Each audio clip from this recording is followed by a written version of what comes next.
I didn't think much of the invitation at first. Luke had said it casually, like it was no different from grabbing coffee or crashing on his couch for the weekend.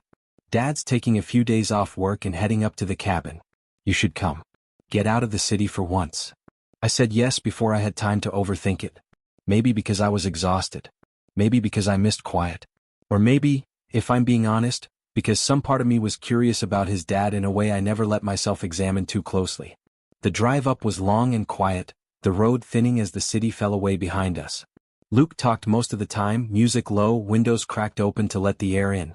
Trees thickened on either side of the highway, pine and shadow and something that felt like relief. When we finally pulled into the gravel driveway, the cabin looked exactly how I remembered it.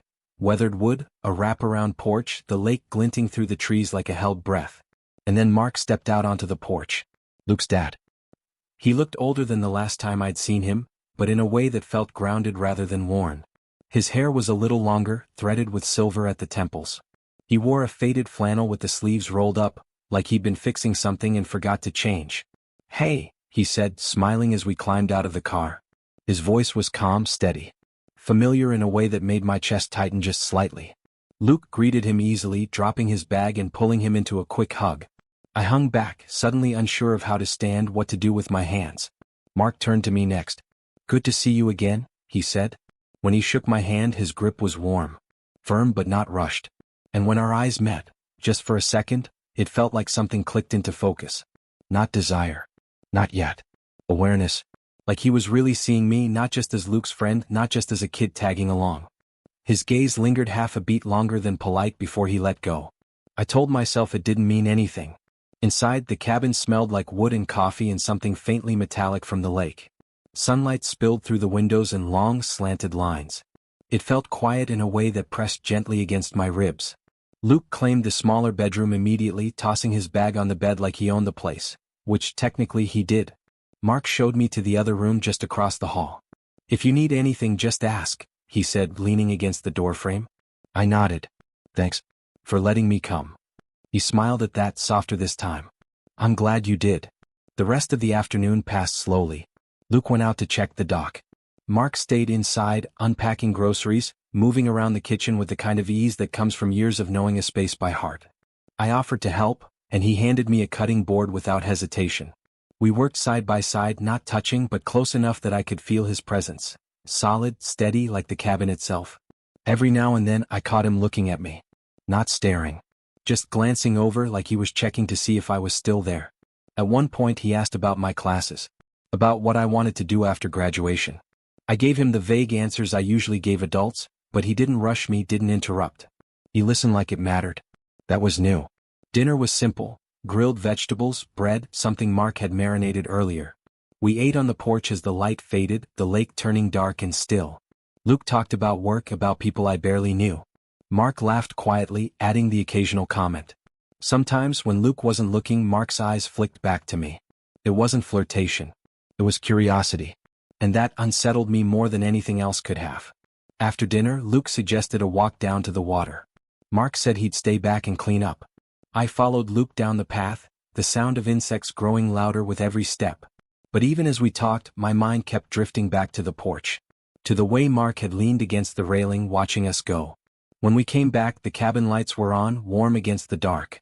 Mark sat at the table with a mug in his hands, staring out the window. You guys have fun? He asked. Luke nodded, already yawning. I'm beat. Gonna crash early. He disappeared down the hall, leaving the two of us alone again. Mark stood, rinsed his mug, then hesitated like he was about to say something. Instead, he just nodded toward the hallway. Night, he said. Night. I lay awake longer than I expected to, listening to the cabin settle. The walls creaked softly. The lake whispered somewhere beyond the trees. And every time I closed my eyes, I saw the way he'd looked at me. Not like a mistake. Not like a secret. But like a question that hadn't been asked yet. I had a feeling the night wasn't done with us. I woke up to the sound of rain tapping gently against the cabin roof. For a moment, I didn't know where I was. Then the smell of pine and coffee drifted in from the kitchen, and everything came back to me. The drive, the porch, the way Mark's eyes had lingered just a little too long. I lay there longer than necessary, staring at the ceiling, listening to the quiet hum of the cabin waking up. Luke's door was closed. No music, no movement. Just rain and distance. When I finally stepped into the hallway, I found Mark at the stove, barefoot, wearing a plain gray t-shirt that clung to him in a way I didn't want to notice, but did. "Morning," he said without turning around, like he'd sensed me there. "Morning." The kitchen felt smaller than it had the night before. Or maybe I was just more aware of where I stood. He handed me a mug without asking how I took my coffee, and somehow it was exactly right. Luke stumbled in a few minutes later, hair sticking up, complaining about the weather. He poked at breakfast, said something about heading back to bed until the rain passed. And just like that, he was gone again. The cabin settled into a quiet that felt heavier than before. "I was thinking of fixing the loose railing on the dock," Mark said, rinsing a pan. "If you want to help." I nodded a little too quickly. "Sure." We pulled on jackets and stepped out into the damp morning. The rain had slowed to a mist, the lake barely rippling beneath it. Everything felt muted, like the world had turned the volume down. At the dock, Mark crouched to inspect the wood. I knelt beside him, close enough that our shoulders brushed when I shifted my weight. "Careful," he said, steadying the board with one hand, the other hovering near my arm. "I've got it," I replied, though I didn't move away. We worked in silence for a while, passing tools back and forth. Each time our fingers touched, it sent a small, unmistakable jolt through me. Not dramatic. Just enough to make me notice. At one point, he leaned over me to tighten a bolt, his chest close to my back, his breath warm against my ear. "Hold it there," he murmured. I did, barely breathing. For a second, it felt like the world had narrowed to that exact space. The dock, the lake, the steady presence of him behind me. I wondered if he felt it too, or if I was imagining the tension because I didn't know what else to call it. When he stepped back, the air felt colder. We finished quicker than expected. The rain picked up again, heavier now, sending us back inside with damp sleeves and quiet laughter. Inside, Mark peeled off his jacket and tossed it over a chair. His shirt was slightly damp, clinging in places I forced myself not to look at. "I'll grab some towels," I said, needing something to do. When I turned back, he was closer than I expected. We nearly collided, stopping short at the same time. "Sorry," we both said at once. Neither of us moved. His hand came up instinctively, resting at my elbow to steady me. The touch was light, almost hesitant, but it stayed. "Are you okay?" he asked. "Yeah," I said, my voice quieter than I meant it to be. Our eyes met again, and this time neither of us looked away. It wasn't charged in the way movies make it seem. It was softer, slower. Like something careful was unfolding between us, step by unspoken step. He dropped his hand first. "Luke mentioned you two might watch a movie later," he said, turning back toward the counter. "If the weather doesn't clear." "Yeah," I replied, though I wasn't sure if that was still the plan. The rest of the afternoon passed in a strange half-state. Luke eventually re-emerged, restless, pacing the cabin, flipping channels without settling on anything. The rain didn't let up. By evening we were all on the couch, the movie playing mostly as background noise.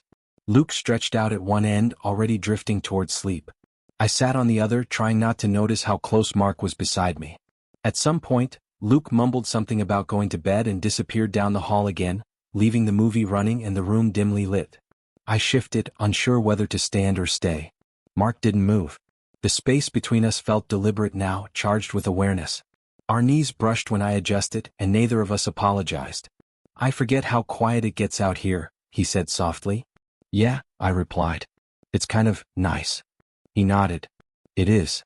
The movie ended. The screen went dark. Neither of us reached for the remote.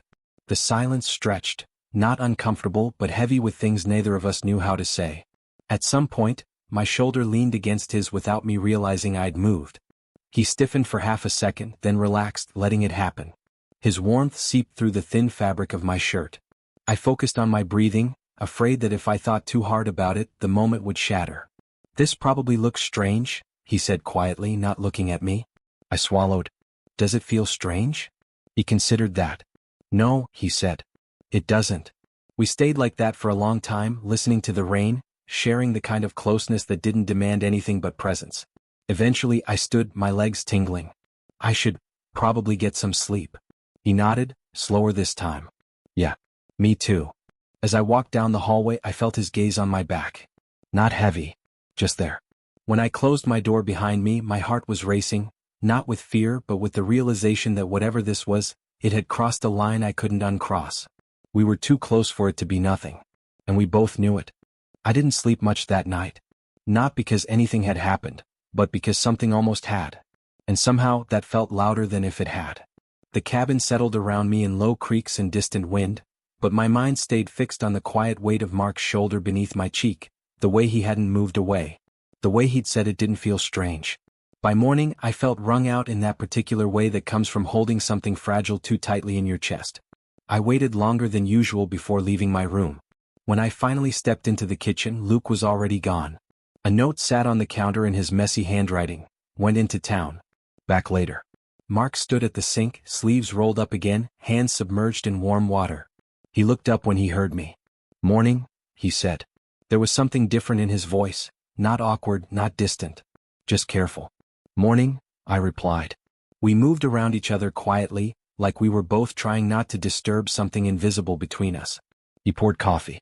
I leaned against the counter. The space felt fuller than it should have been. I didn't mean to make things weird last night, he said after a moment, still focused on the mug in his hands. I shook my head. You didn't. He glanced at me then, searching my face. Okay. That was it. No explanation. No apology. Just an agreement to let the moment breathe instead of naming it. The day stretched slowly, cloud cover thick and unmoving. We stayed inside, the world outside reduced to gray water and soft wind through the trees. Mark suggested sorting through old boxes in the storage room, things Luke had left behind years ago. It felt safe, neutral. We sat on the floor amid old fishing gear and photo albums, dust floating in thin beams of light. Mark picked up a picture frame, smiling faintly. Luke hated this phase, he said, holding it out to me. Luke stood in the photo with braces and a scowl, arms crossed in defiance. I laughed. Some things never change. Mark's smile lingered as he watched me, like the sound of my laugh had landed somewhere deeper than he expected. We grew quieter as the afternoon wore on. The kind of quiet that didn't press, it settled. At some point, I realized how much he was telling me without trying. About work stress. About the way time moved differently now. About how the cabin had once felt too loud when Luke was younger, and now felt almost too still. I don't mind the quiet, I said. It makes space for things. He nodded slowly. That's what scares me about it. I looked at him, then really looked at him. The lines at the corner of his eyes. The way his jaw tightened when he said something honest. What does it make space for? I asked. He hesitated. Feelings you didn't know where to put, he said finally. The words settled between us, heavy and real. Later, while we made dinner together, the silence returned, but it had changed. It wasn't empty anymore. It carried weight. Meaning. At one point, I reached for a spice jar at the same time he did. Our fingers brushed. Neither of us pulled away immediately. I felt his breath change. Just slightly. He cleared his throat and stepped back. Sorry. It's okay, I said, though my heart had already picked up its pace. We ate quietly, the sound of rain finally easing outside. Luke still hadn't returned. The cabin felt like it belonged only to us now. After dinner, Mark poured himself a drink and gestured toward the porch. Want some air? We stepped outside, the lake smooth and reflective under the dimming sky. The air smelled clean, like something had been washed away. We stood side by side, hands resting on the railing, not touching, but close enough that I felt the heat of him. Can I ask you something? He said. Yeah. He hesitated, then spoke softly. Do you ever feel like you're standing on the edge of something without knowing what it is? The question landed squarely in my chest. All the time, I admitted. He let out a slow breath, like that answer mattered more than he'd expected. We didn't say anything else after that. And somehow that was when everything shifted. Because the silence between us wasn't avoidance anymore. It was acknowledgement. Later that night, Luke still hadn't come back. Mark offered me tea and we sat at the small kitchen table again just like the night before, but closer this time. Our knees nearly touched. At one point, I noticed his hand trembling slightly where it rested on the table. Are you okay? I asked. He looked at me, then really looked at me. I don't know, he said honestly. But I think I will be. Something in his voice cracked just enough to let me see the man beneath the steadiness. The father. The adult. The one who always knew what to do. On impulse, I reached across the table and rested my hand over his. He froze. Then slowly, deliberately, he turned his hand palm up beneath mine. The contact was simple. No pressure. No urgency. Just presence. Neither of us spoke. We didn't need to. Because in that silence, something had been said anyway. Something had changed. And this time there was no pretending otherwise. I became aware of the touch before I became aware of anything else.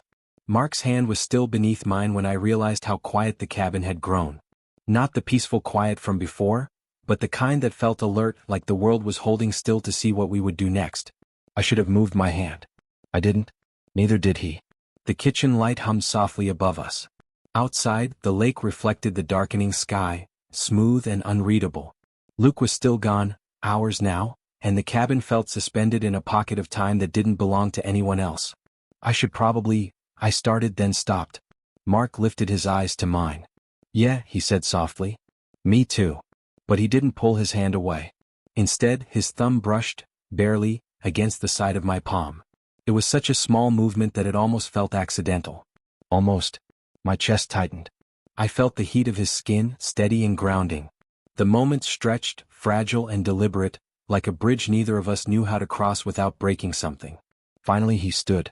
Our hands separated as naturally as they'd come together, but the absence felt louder than the contact ever had.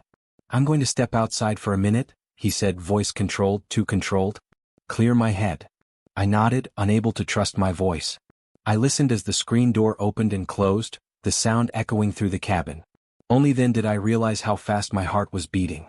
I stayed at the table longer than necessary, staring at the place where his hand had been. I kept replaying the moment, wondering if I'd imagined the intention behind it, or if he was doing the same somewhere out on the porch. When I finally stood, my legs felt unsteady. I found him outside, leaning against one of the porch posts, looking out at the water. His shoulders were tense, his posture closed in a way I hadn't seen before. I didn't mean to put you in a strange position, he said without turning around. You didn't, I replied. I chose to stay. That got his attention. He turned then, slowly, searching my face like he was afraid of what he might find there. Whatever he saw made his expression soften, and tighten, at the same time. This isn't simple, he said. I know. He ran a hand through his hair, exhaling.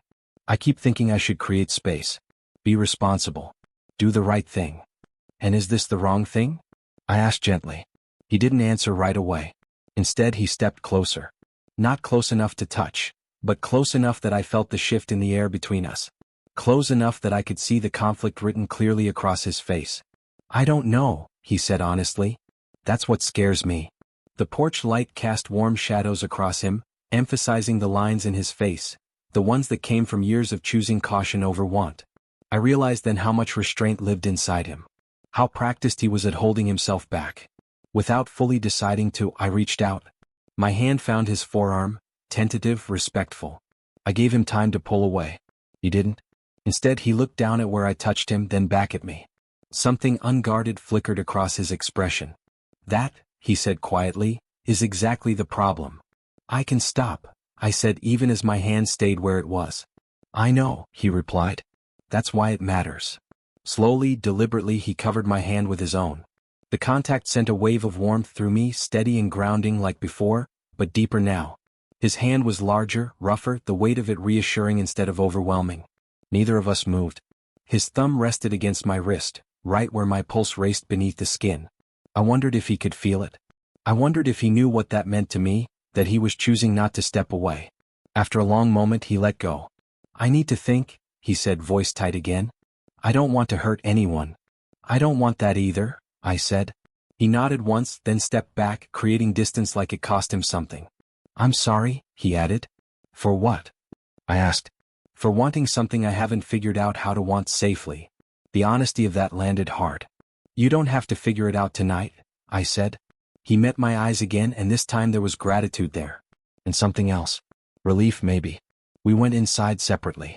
That night, I lay in bed staring at the dark, acutely aware of every sound. The floorboards, the wind, the faint movement of Mark pacing in the other room. I imagined him replaying the same moments I was. The hand. The porch. The way neither of us had said no. At some point, footsteps approached my door. They stopped. My breath caught. I waited, heart pounding, unsure which outcome I wanted more. The footsteps retreated. Disappointment and relief tangled in my chest. The next morning came quietly. Luke returned late, oblivious, full of stories about town and plans for the day. Mark was calm, composed, his usual self, but something in his eyes had changed. Something softer. Something careful. When our gazes met across the kitchen, he didn't look away.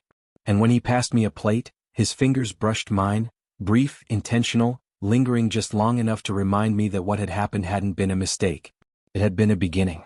The touch hadn't stayed long, but the feeling it left behind did. And we both carried it with us silently into whatever came next. After the porch, after the almosts and not quites, everything felt different, but nothing was said out loud. That might have been the hardest part. Luke's energy filled the cabin again, loud and careless, talking about hiking trails and what he wanted to grill for dinner. Mark slipped easily back into his role, attentive, grounded, familiar. If someone had walked in without context, they would have seen nothing unusual. But I noticed everything. The way Mark's voice softened when he spoke to me. The way he paused before entering a room if I was already there. The way his attention found me even when he was listening to Luke. We were orbiting each other carefully now, like we both knew how fragile the space between us had become. That afternoon, Luke announced he was heading into town again. Forgotten supplies, last-minute errands, something about cell service. He grabbed his keys, already distracted. Back before dark, he said, barely looking at either of us. The door closed behind him. The quiet returned. Mark stood by the window for a moment, watching Luke's car disappear down the drive. When he turned back to me, something in his expression shifted. Less guarded, more exposed. "Do you want to take a walk?" he asked. "Down by the trail." I nodded. "Yeah." The woods were still damp from the rain, the air cool and clean. We walked side by side, not touching, our footsteps soft against the earth. Birds moved somewhere overhead, unseen. "I've been trying to decide whether to say something," he said after a while. I felt my chest tighten. "Me too." He stopped walking. I did too. He faced me, hands tucked into his jacket pockets like he didn't trust them. "I don't want to pretend nothing's happening," he said. "But I also don't want to rush into something without understanding what it is." I swallowed. "It doesn't feel like nothing." The words hung between us, familiar now, but heavier. He nodded slowly. "No, it doesn't."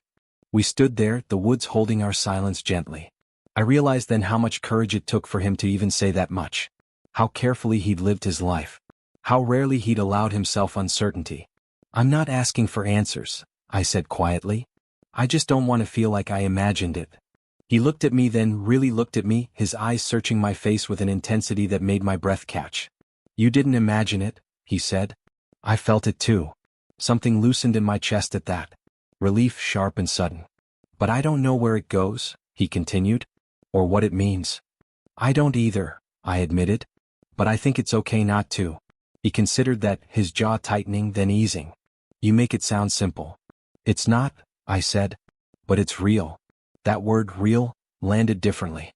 He stepped closer. Not into my space completely, just enough that the distance felt intentional rather than cautious. "Can I do something?" he asked. "Yes," I said without knowing what he meant. He lifted his hand slowly, giving me time to change my mind. His fingers brushed my cheek. Light, tentative, reverent. Not a claim. Not a demand. Just contact. My eyes closed without my permission. His thumb rested there, warm and steady. I felt the question in the touch. The restraint. The care. "This is as far as I can go right now," he said softly. I nodded, my throat tight. "That's enough." For a moment, his forehead rested against mine. Not a kiss. Just closeness. Breath shared. The world narrowing to that single, suspended second. Then he pulled back. We walked the rest of the trail quietly, but something fundamental had shifted. The uncertainty was still there, but it was shared now. Held between us instead of hidden. Back at the cabin, we moved around each other with a new ease. Less tension. More awareness. Like we'd acknowledged the shape of something without naming it. That evening, Luke grilled outside while Mark and I prepped sides in the kitchen. Our shoulders brushed as we passed each other. His hand rested briefly at my back to guide me past the counter. It felt natural. Later, after dinner, Luke turned in early again, complaining about a headache. The cabin dimmed, the night settling in around us. Mark poured tea and handed me a mug, our fingers touching briefly. This time, neither of us flinched. We sat on opposite ends of the couch at first. Slowly, without comment, the distance closed. Our knees touched. Stayed. "It's strange," he said quietly. "How something can feel so unexpected and still familiar." I leaned back against the cushion, glancing at him. "Like you've been waiting without knowing what for." He smiled faintly. "Exactly like that." The room fell quiet again, but this time it wasn't heavy. It was full. When I eventually stood to head to my room, he did too. "Good night," he said. "Good night." At my door I hesitated. Turned back. Mark? Yes. Thank you, I said. For not pretending. He nodded once, something warm in his eyes. Thank you for being patient with me. As I closed the door behind me, my heart wasn't racing the way it had before.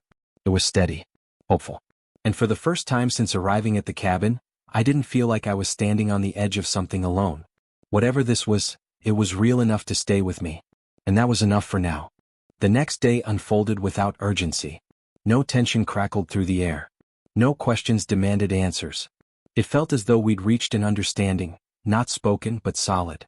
Something quiet had settled between Mark and me, like an agreement to move carefully without pulling away.